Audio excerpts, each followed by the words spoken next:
Kumusta po kayong lahat? Ako po si Kim. At ako naman po si JJ Lanusa. At dito po ang The Online Pulpit.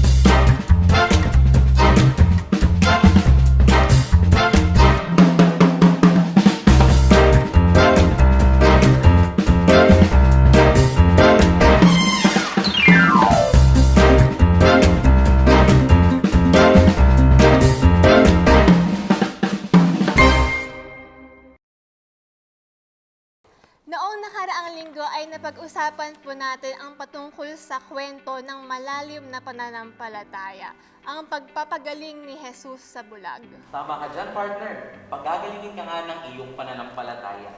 Bawat talakayan natin dito sa programang ito ay mas nagpapalalim sa atin sa pagkakaintindi sa mabuting balita ng Panginoon na ihahanda natin ang ating mga sarili sa mga maririnig natin sa mga misang ating dadaluhan.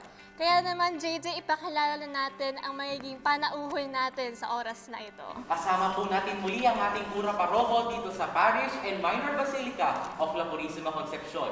Mga kapatid, ang ating pong pura paroko, Reverendo Monsignor Alberto Suatenco, kasama ang execom ng ating Parish Pastoral Council. Ako po si Maribig, ang kasalukuyang Vice Chairman Internal ng EXCOM. Ako po naman ay si Sister Mer, ang kasalukuyang PTC Treasurer. At ako naman po si Brother Sil, sa Komisyon ng Pamilya at Buhay. Sister Didi po ng Komisyon ng Pamilya at Buhay. Ano po ba ang EXCOM? Ang EXCOM po ang siyang umaagabay sa ating mga kaparian bilang tagapagbalangkas, tagapagpatupad ng mga programa ng parokya. Ang mga taong ito ang siyang nagbibigay ng panahon para ang ating Parish Pastoral Council ay maging maayos na ipatupad ang mga gawain. Ang bawat isa ay may kanya-kanyang tungkulin, mga officers mula Vice Chairman hanggang sa ating auditor at ang mga namumuno sa bawat komisyon. Ang EXCOM na tinatawag ay ang Executive Committee na siyang may malaking gampanin sa pagpapalakad ng ating parokya katuwang ng ating mga kaparian. Maraming salamat po, Sister Marivic, sa pagpapakilala ng EXCOM. At ngayon po ay pupunta na po tayo sa pagbasa ng Diyos. Ang ating pumaririnig ngayon ay mula kay San Marcos. Ang mabuting balita ng Panginoon ayon kay San Marcos. Ang kanilang pagtatalo ay narinig na sa isa sa tagapagturo ng kautusan na naroon. Nakita niyang mahusay ang pagkakasagot ni Jesus sa mga Saduseyo. Kaya siya naman ang lumapit upang magtanong, alin po ba ang pinagmahalagang utos? Sumagot si Jesus, ito ang pinagmahalagang utos. Pakinggan mo, Israel, ang Panginoon nating Diyos, ang tanging Panginoon. Ibigin mo ang Panginoon mong Diyos ng buong puso, buong kaluluwa, buong pag-iisip at buong lakas. Ito naman ang pangalawa, ibigin mo ang iyong kapwa gaya ng pag-ibig mo sa iyong sarili. Wala nang ibang utos na hihigit pa sa mga ito. Wikang tagapagturo ng kautusan. Tama po, guro. Totoo ang sinabi ninyo. Iisa nga ang Diyos at wala nang iba liban sa Kanya. At higit na mahalaga ang umibig sa Kanya ng buong puso, buong pag-iisip at buong lakas. At ang umibig sa kapwa gaya ng pag-ibig sa sarili kaysa magdala ng lahat na handog na susunugin at iba pang mga alay. Nakita ni Jesus na maganda ang sagot nito, kaya sinabi niya, hindi ka na nalalayo sa kaharian ng Diyos. At mula noon ay wala nang nangahas na magtanong kay Jesus. Ang mabuting balita ng Panginoon. Pinupuri ka namin, Panginoong Jesucristo. Sa punto pong ito, maaari na po tayo magbahagi ng ating mga refleksyon o ng mga ating mga masasalita na nakakaantig sa ating mga puso. Sa nabasang gospel, ang naging tumama sa akin ay yung ibigin ang Panginoon ng Diyos. Napakadaling sabihin ang salitang pag-ibig. Pero alam kong ito ay napakalawak din ng nasasakop. Pag ako kasi ay nagmahal, gusto ko nasisiyahan at hindi ko siya bibigyan ng anumang problema. Kaya nagtatanong ako sa sarili ko, ito bang ibinibigay kong pagmamahal sa Diyos sa pamamagitan ng aking paglilingkod, sa pamamagitan ng aking pagsisimba o mga gawain na ibinibigay sa Kanya, ay nakakasiya na ba sa Kanya? Ito kaya ay ganap na pag-ibig. Kasi dapat masiyahan siya. Pero bakit nakakagawa pa rin ako ng mga pagkukulang? Nakakagawa pa rin ako ng mga kasalanan na alam kong ikinalulungkot niya. Siguro kulang pa rin. Kahit sabihin mo ako ay lumaki na may kaagapay na maging malapit sa Diyos. Pero tinatanong ko pa yung sarili ko, bakit parang may kulang pa ang aking para pakita ang pagmamahal sa Diyos? Pero ang Diyos, kahit tayo ganito, buo pa rin siya. Marami pa rin akong nagagawang kasalanan o pagkukulang. Pero bakit marami pa rin siyang ibinibigay sa akin ng blessing? Andyan ang pamilya ko. Kayo, nakasama ko sa parokya. Mga blessings na nakakatulong sa akin, nakakapagbigay saya sa akin. Kaya ang maibabahagi ko lang ay, hindi tayo perfecto, pero hindi hinahanap ng Diyos ang maging perfecto tayo. Hindi magbigay tayo ng panahon sa Kanya. Dahil ang ating Diyos ay isang Diyos na mapagpatawad. Kung tayo man ay, o kung ako man ay nagkakasala, alam ko hindi niya ako pababayaan. Dahil sa bawat pagkakasala na nagagawa ko, ay kaagad-agad akong humihingi ng tulong sa Kanya. Nabigyan niya ako ng lakas para malabanan ang mga aking mga kahinaan. Siguro sa pamamagitan nito ay naipapakita ko ang aking pag-ibig sa Diyos na kahit kulang, hindi pa ganap, pero alam kong siya ay nasisiyahan. Yun lang po. Love ka na, Lord. Magandang araw po, Monsignor Albert, brothers and sisters. Ako po si Sister Mer. Una po sa lahat, nais ko pong magpasalamat dahil ako po ay nabigyan ng pagkakataon na muling magbahagi ng aking karanasan tungkol sa salita ng Diyos. Bakit po sinabing muli?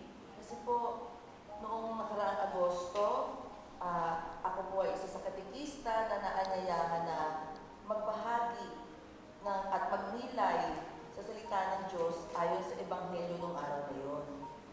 Sa Ebanghelyo naman ngayon na nabasa, ang napili ko po ay ang talatang nagsasabi na ibigin mo ang kapwa katulad ng pag-ibig mo sa iyong sarili. Sa akin po kasi, kung panahon noon, parang ang hirap po atang sundin yung utos na yun. Kasi ang iniisip ko lang noon dahil dalaga ako, ang sarili ko, lahat meron ako, nakukuha nakukuha ko yung gusto ko. Hindi naman sa hindi ako tumutulong sa kapwa ko, pero hindi ganun kalalim yung pagkakaalam ko sa pagtulong sa kapwa. Ngunit nung ako po ay naging katikista, kung hindi niyo po natatanong, 10 taon na po akong katikista, hindi lang po malata, pero katikista po ako. Naging malalim po yung pagkakaalam ko sa salitang pagtulong.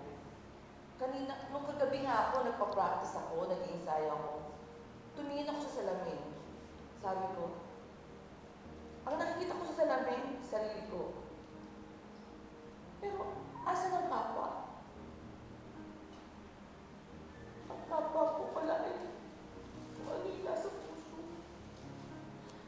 Nasa ng Diyos. Ano ng kapwa? Nasa puso. Kaya, siguro po nasa isip ko, hindi po pala mahirap sundin ang Panginoon.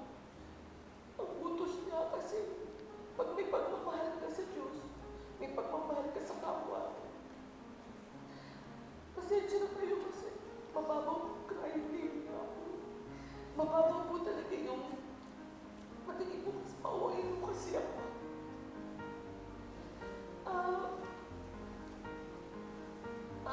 Una po, hindi po talaga madali, hindi po talaga mahirap mahalin at sundin mahalin ang ating kapwa kasi isipin mo ang mga biyaya na meron ako ngayon.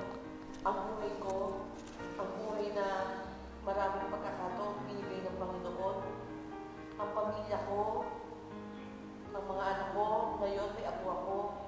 Ano pang hahanapin ko, hindi po ba? Ngayon po, binabalik ko po yun, pamagitan ng pinipilit kong tumulong sa abot ng aking makakaya sa aking kapwa. Minsan po, medyo mahirap, ngunit ginagawa ko po talaga ng paraan upang makapagbigay ng tulong sa taong hindi ng tulong at nangangailangan ng tulong. Ngayon po ako ay naging katikista, madali na din po akong nagbibigay din po ako ng pagtuturo sa mga bata. Natutuwa po ako kasi tatawagin nila ako, Sister Claire, magdadasal na po tayo. Sa simpleng sinasabi nila na natututo po pala sila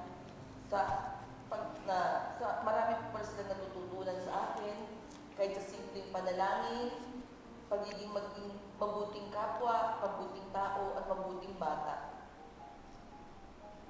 Pinipilit ko rin pong tumulong sa aking kapwa sa abot ng aking makakaya. Kung ano po yung gusto ng Panginoon, pipilitin ko pong gawin. At habang po ako ay nabubuhay, ay tutulong at tutulong po ako. Yun lamang po. Love ka ni Lord. Ang naka-atin naman po sa akin sa binasang Ebanghelyo ay higit na mahalaga ang umibig sa Diyos, ang buong lakas, ang buong kaluluwa, ang buong pag-iisip, at umibig sa kapwa kung tulad ng sa sarili, na mas mahalaga nga po yun kaysa iba pang alay.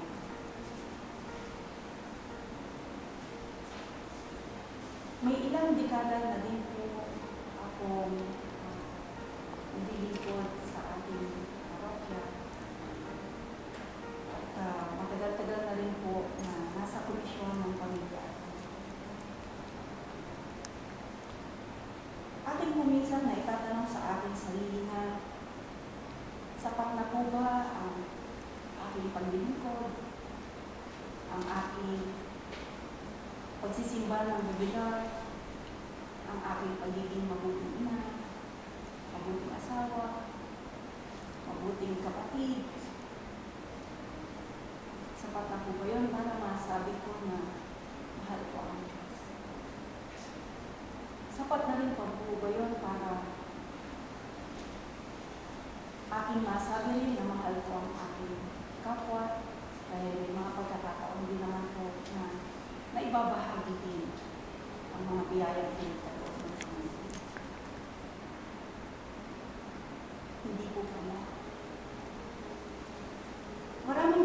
ko, nasibuko ko ang aking pagiging ina. Parang ang hirap ko pala na sabihin sa ibang ina, sa ibang pamilya na okay lang yan. Malalapasan mo.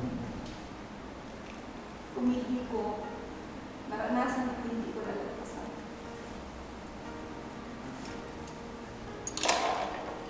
Sabi nga ko, hindi ko nakikita at hindi pa ng tao. Paano ko unawain ang iba kung ako mismo ay hindi kaya unawa?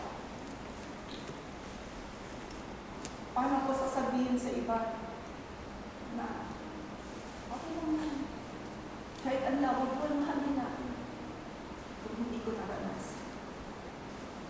Isa sa pinakamalaking naging pagsubok sa akin bilang ina. Kaya ang nangyari sa amin kahit sa isa ng kababae.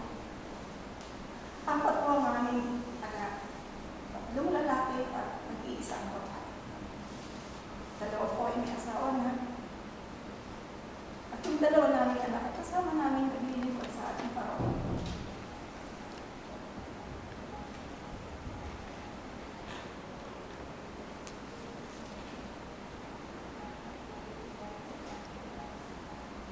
Taong 2018 na sinuko ang aking pagiging ina. Ang aking anak ng babae na naglilingkod sa ating parokya ay hindi kinaya o naging mahina sa bakso.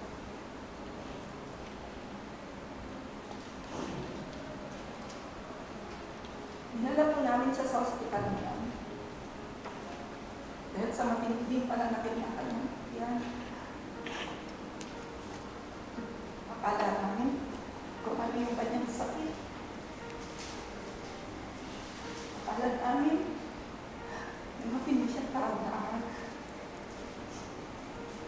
Nang siya po ay i-ultrasound. Sinasarap.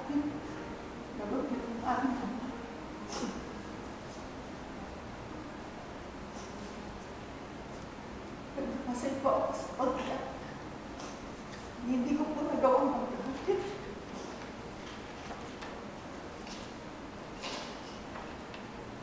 Kaya ang sabi nga daw po, si Pope John Paul II, and I quote, "It is better to cry than be angry, because anger hurts others, while tears flow silently through the soul and grieves the heart."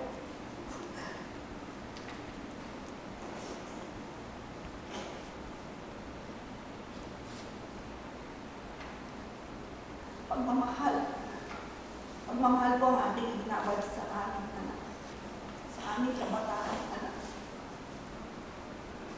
Pangunawa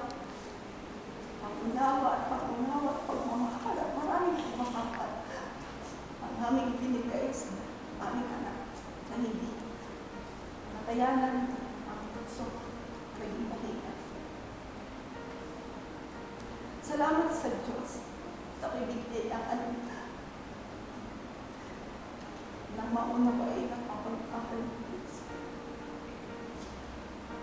Salamat sa Diyos at talaga ang amin din pong mga anak ay hinubog din sa paglilingkod na talaga lang pong naging mahina. Nagpatuloy po siya sa kanyang pagsaserve. Hindi po namin siya pinili. Na kahit na ganun ang kanyang kalagayan, ay patuloy po siyang nag-serve. Hindi niya inigda ang sasabihin ng iba dahil ang kanyang kapilang. Bahala si Lord na. At yung Panginoon ang aking sa puso. At alam ko ako'y napatawag ng mga Pilipino. Sa ngayon po ay patuloy na tumaranas ang aming pamilya at patuloy na sinusubok ako bilang ina. Nagpapasalamat ako sa Diyos. Dahil kung hindi ko naibibigay ang aking pagmamahal sa aking anak, hindi ko na ibibigay ang aking buong pag-unawa sa lahat ng kanilang mga kahinaan.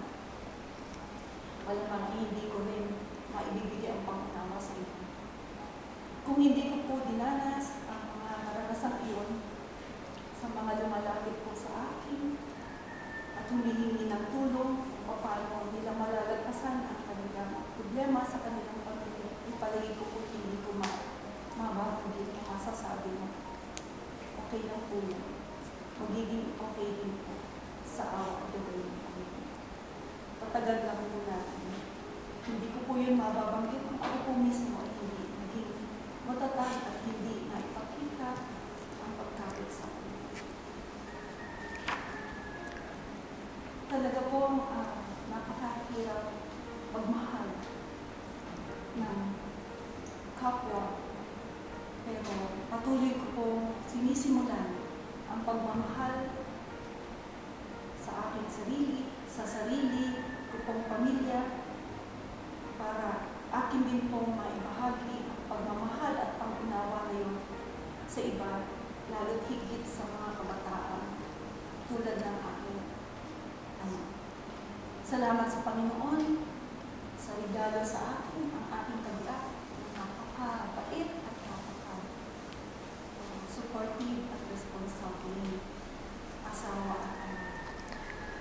Ang aming pong anak ngayon, mga kabataan na aking pong tutukoy, ay nasa aktibong paglilingkod po sa aming parokya bilang elected commentator at siya po ay membro ng PCY at yung kanyang naging experiences sa buhay at kanya pong nagagawa para iparamdam sa kapwa niya kabataan na kasalukuyan po niyang binubuo at ginagawa aktibo sa aming salamat sa Panginoon sa mga pagsubok dahil tunay nga po ang sinasabi, suffering is grace. Kung hindi ko po dinanas ang lahat po na ito, hindi ko po mararamdaman ang higit na pagmamahal sa amin. Salamat. Love ka ni Lord. Magandang umaga po sa inyong lahat at sa ating mga miyembro ng ating Execom. Maraming salamat sa una niyong pagbabahagi. Sa akin naman po ang ating ebanghelyo ay mayroong dalawang bagay na sinasabi. Ang una ay yung naunang panalangin ng mga Israelita kapag binabanggit yung dakilang batas na ito o pinag-uutos. Hear, O Israel, the Lord your God is alone. Ano? Kung tawagin to ay Shema. Ano? At ito ay hindi lamang basta introductory prayer sa proclamation ng commandment. Kundi ito ay nagpapakita sa atin na itong kaniyang batas ng pag-ibig na ito, it flows from that main principle that God is alone. Nag-iisa tong Diyos na ito. Kaya dahil siya'y nag-iisa, ang lahat-lahat na ibinibigay niya upang tayo ay mahalin, tayo rin ay inaanyayahan niya, buong-buo na tayo'y magmahal sa Kanya. At doon sa pagbabanghay ng unang sinasabing batas na buong puso, buong kaluluwa, buong pag-iisip, ang nakikita ko rito ay sinasabi sa akin na ang Diyos na mamahalin ko is not on the abstract. Wala sa kaisipan lang tong Diyos na ito. Kundi yung Diyos na ito is a reality. Na dapat talaga kung siya'y magiging object of my love, dapat lamang na itong pagmamahal na ito maipamalas. Hindi yung sasabihin ko lang, Lord, love kita, I love you, Lord. Alam mo naman, Lord, love na love kita. Napakadaling sabihin. Pero yung pag-ibig na itutugon ko sa pag-ibig niya, dapat totoo rin. Sapagkat totoo yung pag-ibig na inilaan niya sa akin. ang concretization ng pag-ibig na ito, hanggang sa ngayon, kahit na ako ay pari na, marami pa rin pagkukulang. Pero despite the weaknesses, limitations, at saka sa mga deflections ko sa aking buhay bilang pari at sa kanyang mga ipinag-uutos, na handyan pa rin siya, umuunawa, nagpapatawad. No? Konkretong-konkreto yung kanyang pagmamahal. Kaya't hindi po pwede na tutugunan ko yung pag-ibig na yon nang hindi rin konkreto. At para maging konkreto talaga yung pagmamahal na iyon, hindi lamang sa pagbibigay ng papuri at pasasalamat sa Kanya, in our rituals, most especially, doon sa pagdiriwang ng banal na Eucharistia, doon dapat lamang ipamalas, kundi dapat din itong ipamalas doon sa konkreto rin na sinasabi niyang ano man ang gawin mo sa isa sa pinakamaliit na ito, ginawa mo sa akin. Katulad ng sinabi kanina ni Doktora na kung nandito yung Diyos, nandyan din yung kapwa. Kaya magkadugtong to hindi po pwedeng paghiwalayin because it flows from one principle. The Lord your God is alone. Kaya ang batas ng pag-ibig na ito, ang siyang pinakadakila, pero ito'y meron dalawang sanga. Ang pag-ibig sa Diyos, pag-ibig sa kapwa. One will not exist and will not be true without the other. Hindi po pwedeng totoo yung isa at wala yung isa. Pag nahandyan ang totoong pagmamahal, hindi po pwedeng wala yung pag-ibig na kapwa. Kaya nga, itong pag-ibig na ito sa kapwa ay lalong naging real dahil ang kapwa walang mukha walang pangalan, sinabi kapwa. Pero nung sabihin at idugtong, gaya ng iyong sarili, konkreto na yon. Hindi ka na makaliligtas doon at wala ka nang lusot doon. Sapagkat lahat ng tao, mahal niya ang sarili niya. Sigurado yan. Yung pinakamaganda para sa iyo, yun ang gusto mo para sa sarili mo.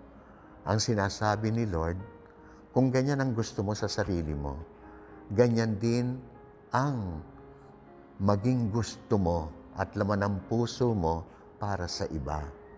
Sino man sila, unti-unting mabibigyan ng mukha kapag ka inunawa mo ang pagmamahal mo sa sarili, flowing from that love of God, from the only God that we have.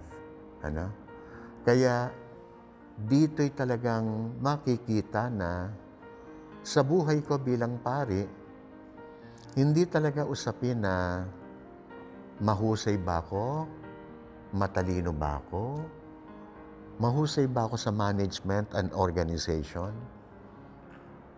mahusay ba ako magbigay ng seminar. Yun ba ang usapin? Kasi si Lord mismo, iniligtas tayo at noong nakaraang linggo, binigyan niya ng sight yung blind, si Bartimaeus. Hindi ang gamit ng ating Panginoon yung kaniyang karunungan. Hindi yung kapangyarihan niya for healing, sapagkat ang nagpagaling doon sa kay Bartimaeus ay ang kanyang pananampalataya. Si Jesus mismo ang may sabi nito. Sa bahagi ni Jesus, ang nagpagaling talaga at nagbigay ng kaligtasan kay Bartimeo ay yung kanyang awa, yung kanyang habag kay Bartimeo. At iyon din ang naging dahilan for Jesus to really offer wholly His life on the cross.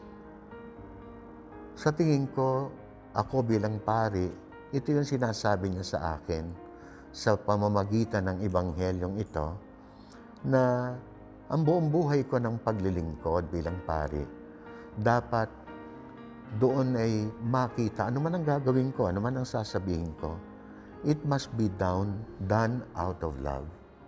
Na talagang pagmamahal. At kung tunay na pagmamahal ang gumagabay sa akin, sa pakikitungo sa kapwa, pag-unawa ang unang-una. Ang unang hakbang ko, umunawa. Pangalawang hakbang ko, maging bukas. Pangatlong hakbang ko, magpatawad. Pang-apat na hakbang ko, yakapin. Palaging ganon ang buhay ng paglilingkod. Ipadama ang pag-ibig ng Diyos sa iba't ibang kapamaraanan, basta ito'y magpapadama ng presensya ng Panginoon sa kanila. Maraming salamat po muna sa inyo sa inyong pagbabahagi. Napakaganda talaga na ating narinig ngayong oras na ito. Bawat kwento ay kapupulutan talaga ng magandang aral. Samahan pa ng ating magandang pagpapaliwanag ng ating mga speakers at ng ating pura paroko, kapatid. Totoo ngang masarap makinig ng mabuting balita ng ating Panginoon. At syempre, hindi po tayo makakalimot sa mga ating taga-subaybay na patuloy na sumusuporta ng The Online Pulpit tuwing Biyernes ng gabi. Narito po ang kanilang mga komento. Mula kay Elnora Pelayo Cruz, sabi niya, ang pagsasakripisyo ay nakapagbabanal sa atin. Salamat Commission on Social Communication sa inyong pagsasakripisyo sa ating simbahan. At mula naman po kay Artemio Salvador Mendoza, ang ating mananalig sa Panginoong Diyos na tulad ni Bartimeo ay mananatiling pinakamalaking pundasyon ng ating pananampalataya. Kaya naman po, sa iba nating nanais na manood at makibahagi ng kanilang salubin ukol sa ating mga nagdadaang episodes, huwag nating kalimutang i-like, i-share at mag-subscribe sa ating mga online media accounts. Una na po diyan ang ating Facebook page, ang Parish and Minor Basilica of La Purísima Concepcion, Santa Maria, at ang ating pong Instagram account at La Purísima.Santa Maria. Atin din pong isubscribe ang ating YouTube channel, pakihanap na lamang po ang La Purísima Parish and Minor Basilica. Sa susunod po na linggo ay makakasama natin si Reverend Father Christian Kim Mariano at isa pong muling grupo mula sa ating parokya. Bilang pagtatapos, inaanayahan po natin ang ating mga manonood, pati po ang ating execo na manalangin na pumumunuan po ng ating pura paroko na si Mons Albert. Sa ngalan ng Ama, ng Anak, ng Espiritu Santo. O Diyos na makapangyarihan at walang hanggan, pinasasalamatan ka namin sa pag-ibig na iniukol mo sa aming lahat at sa bawat isa sa amin. Tunay na ang pagmamahal mo ay isang realidad sa aming buhay. Ang pagmamahal mo ang nagbibigay buhay sa amin. Ang pagmamahal mo ang nagbibigay ng lakas sa amin upang kami makatugon sa iyong panawagan. Ang pagmamahal mo ang nagbibigay liwanag sa amin upang makagampan kami sa mga iniaatang mo sa aming responsibilidad. Nawa, Panginoon, ang pag-ibig na ipinadama mo noong una pa man ay patuloy na manatili sa aming puso. At ang pag-ibig na ito ang maging gabay namin upang tumugon sa iyong pag-ibig ng kapwa pag-ibig. Huwag kaming maging alipin lamang ng mga karunungan namin.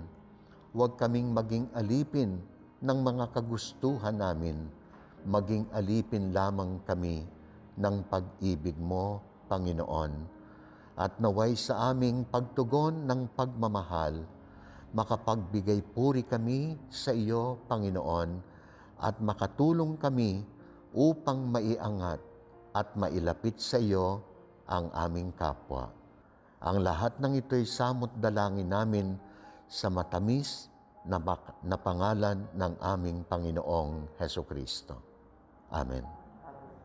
Sa ngalan ng Ama, ng Anak, ng Espiritu Santo. Para po sa ating lahat, pag-aralan natin magmahal kagaya ng pag-ibig ng Diyos. Ako po si Kim. Kapag tunay ang ating pagmamahal sa ating kapwa, ito ay tatagos sa kanila. At sa puso ng Diyos, maraming salamat po sa inyong lahat na nakinig dito sa The Online Pulpit.